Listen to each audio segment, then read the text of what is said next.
இளந்தமிழ் அறிவுலன் sir, இன்று தமிழ்நாடு அரசு தொடங்கி இருக்கக்கூடிய இந்த திட்டத்திற்கு கடுமையான எதிர்ப்பு மாமல்லன் நீர்த்தேக்கத்திற்கு. அதிமுகவினுடைய பொதுச் செயலாளர் திருமதி வி.கே. சசிகலா அம்மையார் அவர்கள் கூட இன்று அதனை குறித்தெல்லாம் ஒரு விரிவான அறிக்கையை வெளியிட்டிருக்காங்க.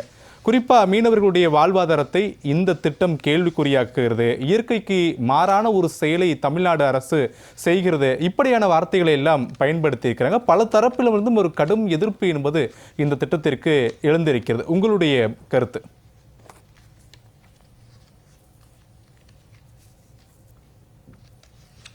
அனைத்து இந்திய அண்ணா திராவிட முன்னேற்ற கழகத்தின் பொதுச் செயலாளர் புரட்சி தாய் சின்னம் அவர்கள் இன்றைக்கு தமிழ்நாடு அரசு அவசர கதியில் இந்த மாமல்லன் நீர்த்தேக்கத்துக்கு அடிக்கல் நாட்டி இருக்கிற அந்த செய்தியை ஒட்டி தம்முடைய எக்ஸ் தள பதிவில் கடுமையான கண்டனத்தை தெரிவித்து இந்த நீர்த்தேக்க திட்டத்தை உடனடியாக தமிழ்நாடு அரசாங்கம் கைவிட வேண்டும் அப்படின்னு கேட்டுக்கொண்டிருக்கிறாங்க. அந்த பதிவில் மிக நுணுக்கமாக ஏராளமான புள்ளி விவரங்களையும் அங்க கள யதார்த்தத்தில் இருக்கக்கூடிய சிக்கல்கள், அந்த என்ன சொல்றது, சூழலில் இருக்கக்கூடிய அந்த பேலன்ஸை பாதிக்கிறதுக்கான வாய்ப்பு இருக்கு என்பதையெல்லாம் மிக தெளிவாக சுட்டிக்காட்டி ஏன் இந்த அவசர கோலத்தில் இவங்க செய்யறாங்க அப்படிங்கறது மிக விரிவாகவே அந்த எக்ஸ் தள பதிவில் சொல்லியிருக்கிறாங்க. அதையும் தாண்டி இதுல நம்முடைய பூவலை நண்பர்கள்ல இருந்து வந்திருக்கக்கூடிய திரு வெற்றி செல்வன் அவர்கள் சொன்னது போல அந்த உரிய ஆய்வுகள் மேற்கொள்ளப்பட்டனவா அப்படிங்கிறதுக்கு நமக்கு பொது வெளியில எந்த தரவுகளும் இல்ல. இவ்வளவு பெரிய ஒரு நுணுக்கமான அறிவியல் நுட்பம் உள்ள ஒரு திட்டத்தை செயல்படுத்தும் போது அது 15 நாட்களுக்குள்ள இவங்க அந்த ஆய்வை செய்து முடித்திருக்க முடியுமா, சிஆர்செட்ல இருந்து அவங்களுக்கு கிடைத்திருக்குமா என்பது மிகப்பெரிய கேள்வியாக இருக்கிறது. இது ஒரு புறம். அடுத்தபடியாக மாமல்லபுரத்திலிருந்து கானத்தூர் ரெட்டிக்குப்பம் வரையில் இருக்கக்கூடிய ஏராளமான கிராமங்கள், குறிப்பாக மீனவ கிராமங்கள், இந்த மீன்பிடி தொழிலை நம்பி இருக்கக்கூடிய மக்கள் இருக்கக்கூடிய பகுதியில் அவர்களுடைய கருத்தை இந்த அரசாங்கம் கேட்கவில்லை. அது மட்டுமல்ல, கருத்தை கேட்கவில்லை என்பது மட்டுமல்லாமல் அவர்கள் ஏற்கனவே தம்முடைய எதிர்ப்பை பதிவு செஞ்சிருக்காங்க. அந்த எதிர்ப்பை எல்லாம் கண்டும் காணாமல் புறந்தள்ளிவிட்டு இவர்கள் அவசர கதியில் இதுல இந்த திட்டத்தை நடைமுறைப்படுத்துவதற்கு வேகப்படுத்துவதை மிகுந்த கண்டனத்துக்குரியது, மக்களுக்கு மிகப்பெரிய அபாயத்தை ஏற்படுத்தக்கூடிய விஷயமாக இருக்கிறது. இந்த திட்டத்தை நடைமுறைப்படுத்துறதுக்கு இந்த விளம்பர திமுக அரசாங்கம் சொல்லக்கூடிய காரணம் என்னன்னு கேட்டீங்கன்னா, சென்னை மாநகரத்துக்குள்ள இந்த மழை வெள்ள காலத்துல வடிகால் சரியாக இல்ல, அதுகளையெல்லாம் கொண்டு வெளியே சேர்க்கணும்னா பக்கிங்ஹாம் கால்வாய் வழியாக கொண்டு வெளியேற்றுவதற்கான திட்டத்தை முதல்ல அறிவிச்சாங்க. இரும்பு குழாய்கள் மூலமாக சரியான படி அந்த வடிகால் கொண்டு போய் கோவளத்துக்கு பக்கத்தில் இருக்கக்கூடிய அந்த முகத்துவாரத்தில் கொண்டு சேர்க்கறதுக்கான வழியை செய்வதாக சொல்லிவிட்டு இப்ப அதையே கொஞ்சம் மாடிஃபை பண்ணி இந்த பக்கிங்ஹாம் கால்வாயில இப்படி அங்க இருக்கக்கூடிய சின்ன சின்ன ஏரிகள் இருக்கு அந்த பகுதியில், தையூர், சிறுதாவூர், மானாமதி போன்ற ஏராளமான, கிட்டத்தட்ட எனக்கு தெரிந்து அங்க 69 ஏரிகள், சின்ன சின்ன ஏரிகள் இருக்கு. அவையில இருந்து, அந்த ஏரிகளில் இருந்து வெளியேறக்கூடிய உபரி நீரையும் இதுல தேக்கி வைக்க போறோம் என்று சொல்லுகிறார்கள். இதற்கான ஆய்வுகள் மேற்கொள்ளப்பட்டிருக்கு. ஏன்னா நவம்பர் மாசம் தான் இதை பத்தின அந்த முதல் ஸ்டெப் அவங்க எடுத்து வைக்கிறாங்க. கடந்த பட்ஜெட்ல தான் இதுக்கான அறிவிப்பை வெளியிட்டிருக்கிறார்கள். அப்ப இவ்வளவு விரைவாக இந்த ஆய்வறிக்கையை, இதுக்கான ஆய்வுகளை செய்து முடித்திருப்பார்களா என்பது $1 மில்லியன் கொஸ்டின். ஏன்னு சொன்னா 4000 கோடி ரூபாய் பேக்கேஜ்ல சென்னை மழைநீர் வடிகாலுக்காக மட்டும் 4000 கோடி ரூபாய் செலவு செய்திருக்கிறேன் என்று சொல்லக்கூடிய இந்த விளம்பர திமுக எதுவுமே செய்யாமல் அந்த பணம் என்ன ஆச்சு, எதற்காக செலவழித்தார்கள், அது எங்கே போனது என்று தெரியாத இருக்கக்கூடிய நிலையில அதே காரணத்தை சொல்லி இன்னொரு புதிய திட்டத்தை, அதுவும் அந்த மீனவ கிராமங்கள்ல கடற்கரை ஓரம் வாழக்கூடிய அந்த கிராமங்கள் மட்டுமில்லாம கடல்வாழ் உயிரினங்கள், அந்த பயோடைவர்சிட்டி என்று சொல்லக்கூடிய அந்த ஒழுங்கையே சீர்குலைக்கக்கூடிய ஒரு மோசமான வேலையில் இறங்குறாங்க. அது மட்டுமல்ல, எந்த விதமான அந்த தண்ணீரை தேக்கி வைப்பதற்கான வாய்ப்பு வசதிகள் இல்லாத போது அந்த பகுதியில் இருக்கக்கூடிய நிலங்களை எல்லாம் கையகப்படுத்தி அங்க ஆழப்படுத்தி உருவாக்குகிறோம் என்று சொன்னால், ஏற்கனவே கடற்கரையிலிருந்து 2 கிலோமீட்டருக்கு மேல உப்பு நீர் உட்புகுந்து இருக்கிறது என்பது பல ஆய்வறிக்கைகள் சொல்லியிருக்கு.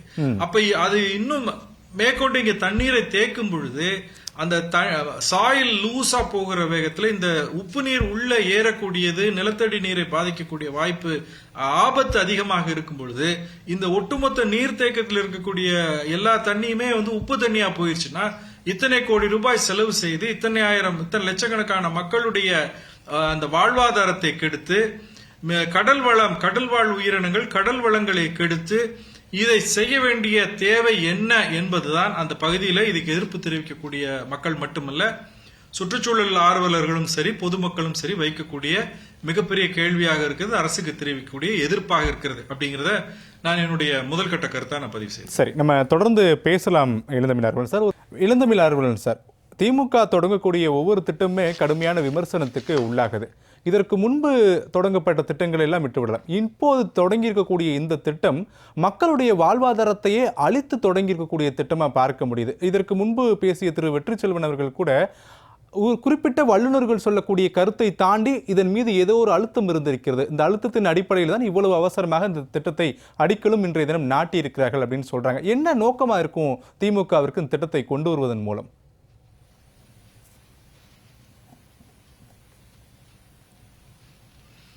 இல்ல, திரு வெற்றிச்செல்வன் அவர்கள் சொல்லும்போது சொன்னாங்க இல்லையா, ஒரு வாரத்துல அந்த எக்ஸ்பர்ட் கமிட்டி சிஆர்செட்ல இருக்கக்கூடிய எக்ஸ்பர்ட் கமிட்டி தங்களுடைய அந்த அபிப்பிராயத்தை மாத்திக்கிறாங்க. அதுல இருக்கக்கூடிய டெக்னிக்கல் என்ன சொல்றது சிக்கல்களை எல்லாம் அரசு சரி செய்யாமல் இந்த திட்டத்துக்கு அனுமதி கொடுக்க முடியாதுங்கிற மாதிரி முதல் கூட்டத்தில் சொல்லிட்டு அடுத்த ஒரு வாரம் 10 நாள்ல அவங்க இதுக்கு அனுமதி கொடுக்கறாங்க. நீங்க இதெல்லாம் சரி செய்து விட வேண்டும் என்ற ஒரு கண்டிஷன் உலகத்துல கேள்விப்பட முடியாத ஒரு உத்தரவா இருக்குது. அப்ப இது அழுத்தம் யார் மீது இருந்ததுங்கிறது நமக்கு ஒரு கேள்வியா இருக்குது. இது எப்படி நடந்தது என்பதை புரிந்து கொள்ள முடியவில்லை. திமுக எந்த ஒரு திட்டத்தை அறிவித்தாலும் தமிழ்நாட்டில் இந்த 4.5 ஆண்டு தாண்டி 4.25 ஆண்டுகள் ஆயிடுச்சு. ஏதாவது மக்களுக்கு பிரயோஜனப்படக்கூடிய திட்டங்களை கொடுத்திருக்கிறார்களா என்று பார்த்தால் எல்லாத்திலையும் அவர்களுக்கான அந்த ஒரு அண்டர் கிரவுண்ட்ல அவங்களுக்கான ஆதாயம் இருந்து கொண்டே தனி விவாதமாவே வைத்துக் கொள்ளலாம். அவர்கள் அறிவித்த எந்த திட்டமாக இருந்தாலும் அதுல திமுகவை சார்ந்தவர்கள் பைக்கு எவ்வளவு பணம் போகிறது என்ற கணக்கீடு இல்லாமல் அவங்க மூச்சை கூட உள்ள இழுப்பதில்லை, மூச்சை கூட வெளியே விடுவதில்லை என்பது மிக அவலமான நிலையில தமிழ்நாடு இன்றைக்கு கண்ணீர் வடித்துக் கொண்டிருக்கிறது. போராடாத ஏதாவது ஒரு செக்ஷன் ஆஃப் பீப்புள் உண்டா?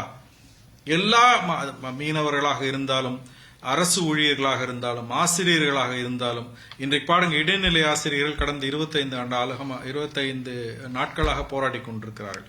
அந்த ஆசிரியர்களை எவ்வளவு மோசமா போலீஸ் ட்ரீட் பண்ணி கொண்டு சிறையில் அடைக்கிறாங்க, அல்லது செவிலியர்களை கொண்டு போய் அத்துவான காட்டுல இறக்கி விட்டுட்டு கைது செய்ததாக சொல்லி பஸ்ல ஏத்திட்டு போய் காட்டுல இறக்கி விட்டுட்டு வர்ற அநியாயத்தெல்லாம் சர்வாதிகாரம் மாதிரி இருக்கு தமிழ்நாட்டுல. அப்ப இப்படியான ஒரு அரசாங்கத்துக்கிட்ட நீங்க எந்த நெறிமுறையை எந்த விதிமுறையை பின்பற்றுவார்கள் என்று எதிர்பார்ப்பது, அதுதான் கேள்வி. இப்போ 4.5 ஆண்டு காலம் இல்லாத அறிவு ஆட்சி முடிகிற போகிற இந்த அந்திம காலத்துல அடிக்கல் நாட்டுகிறேன் என்று சொன்னால் இதை விட கேலி கூத்து என்னவாக இருக்க முடியும்? சென்னைக்கு தண்ணீர் பற்றாக்குறை என்ன இன்றைக்கு நேத்தா இருக்குது அல்லது கடந்த 6 மாசத்துக்கு முன்னாடி வந்துச்சா? எவ்வளவு தேவை இருக்கிறது?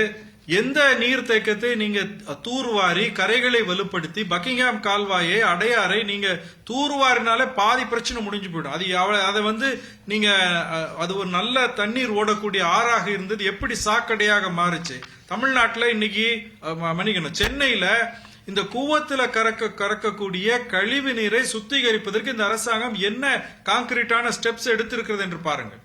சாக்கடையாக மாறிக்கொண்டிருக்கிறது. அதிலையும் போய் துப்புரவு பணியாளர்கள் தூய்மை பணியாளர்கள் அந்த கூவத்தில் இறங்கி அவங்க போராடுற நிலையும் பார்க்கிறோம். இதுதான் இந்த அரசாங்கம் ஆட்சி நடத்தக்கூடிய லட்சணம். இதுல இந்த அவசர காலத்துல இப்ப 300 கோடி 320 கோடி என்று முதலிலே பட்ஜெட்ல அறிவித்து விட்டு திட்ட மதிப்பீட்டை கொடுத்து இந்த சூழலியல் அந்த தாக்கத்துக்கான அறிக்கை SCA இருக்கு இல்லையா, அந்த இம்பாக்ட் அசஸ்மெண்ட் ரிப்போர்ட் வாங்குவதற்கு அதுல 471 கோடி என்று காண்பித்தார்கள். இன்றைக்கு அறிவிக்கும் போது மீண்டும் 340 கோடியே என்னமோ இன்றைக்கு சொல்லி இருக்கிறார்கள். அவங்க முதல்ல திட்ட மதிப்பீடை வைத்து இந்த அனுமதியை கோரும் பொழுது 4300 சொச்சம் ஏக்கர் என்று சொல்லி அனுமதி கேட்டுவிட்டு இன்றைக்கு 5200 என்கிறார். இதெல்லாம் எப்படி நடக்குது? இது என்ன குத்துமதிப்பாக நடக்கக்கூடிய இந்த கூறுகட்டி வியாபாரம் செய்வார்களே சந்தையில சாலையில, அந்த மாதிரி இருக்கு திமுக அரசாங்கத்தினுடைய நடவடிக்கை.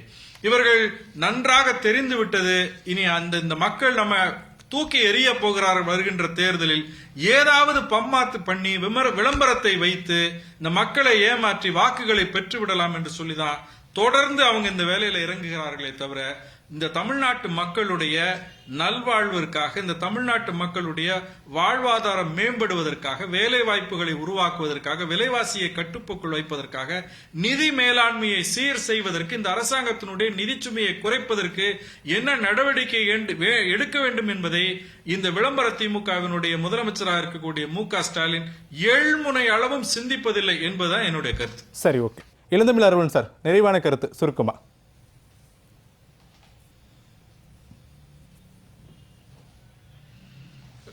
திரு பிரபுகாந்தி அவர்கள் சொன்னது போல, இது யாருக்காக இந்த திட்டம் இவ்வளவு விரைவுபடுத்தப்படுகிறது அப்படிங்கிறது ஒரு மிக முக்கியமான ஒரு கேள்வி.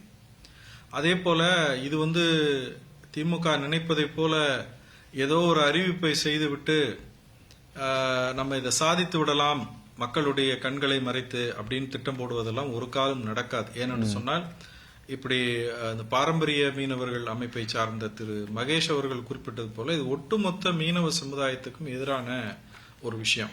ரெண்டாவது, இப்ப ஆற்று நீர்வழி போக்கை மாற்றி அமைக்கின்ற காரணத்தினால கடல் வளம், அதாவது மீன் வளம் பாதிக்கப்பட்டிருக்கிறது அப்படிங்கிற கருத்தையை முன்வைக்கிறார். இப்ப இந்த 5000 ஏக்கர்ல ஏராளமான கிராமங்கள்ல இந்த மாதிரி மழை வெள்ளம் அதிகமாக கடலுக்கு பாடுக்கு செல்ல முடியாத நிலை இருக்கின்ற பொழுது, அந்த உபவடி நிலங்கள்ல இருக்கக்கூடிய அந்த பிராக்கிஷ் வாட்டர்ல இருக்கக்கூடிய இறால், நண்டு, அதுல பேக் வாட்டர்ல பிஷிங் பண்ணக்கூடிய தொழிலை நம்பி ஏராளமான மக்கள் இருக்காங்க. சரி, கடலுக்குள் செல்ல முடியாத நேரத்துல இது இருக்கிறாங்க. இப்ப இந்த மாதிரியான அமைப்புகளை எல்லாம் மாற்றி அமைத்து பாழ்படுத்தி ஒரு இக்கோ சிஸ்டத்தையே பாழ்படுத்தி ஒரு திட்டத்தை அறிவிக்க வேண்டிய தேவை என்ன என்று பார்க்கும் பொழுது, இன்னைக்கு எல்லா திட்டமும் தமிழ்நாட்டில் செயல்படுத்தக்கூடிய விஷயங்கள் எல்லாம் பாத்தீங்கன்னா முன்கூட்டியே அந்த திட்டத்துக்கான பணத்தை அரசாங்க கஜானாவிலிருந்து எடுத்து கொடுத்து விடுகிறார்கள் என்ற ஒரு குற்றச்சாட்டு இருக்கு. அப்ப தேர்தலுக்கு முன்னால இவங்க கல்லா கட்டுவதற்காக ஏதோ ஒரு கள்ளத்தனம் செய்கிறார்களோ என்ற மிகப்பெரிய கேள்வி இருக்கிறது. மிகச் சரியான வகையில கழகத்தின் பொதுச் செயலாளர் புரட்சித்தாய் சின்னம்மா அவர்கள் தன்னுடைய எக்ஸ் தள பதிவில் பல்வேறு புள்ளி விவரங்களை தெரிவித்து இந்த அரசாங்கத்திற்கு தம்முடைய கண்டனத்தை தெரிவித்திருக்கின்றார்கள். இந்த திட்டத்தை உடனடியாக கைவிட வேண்டும் என்று சொல்லியிருக்கிறார்கள்.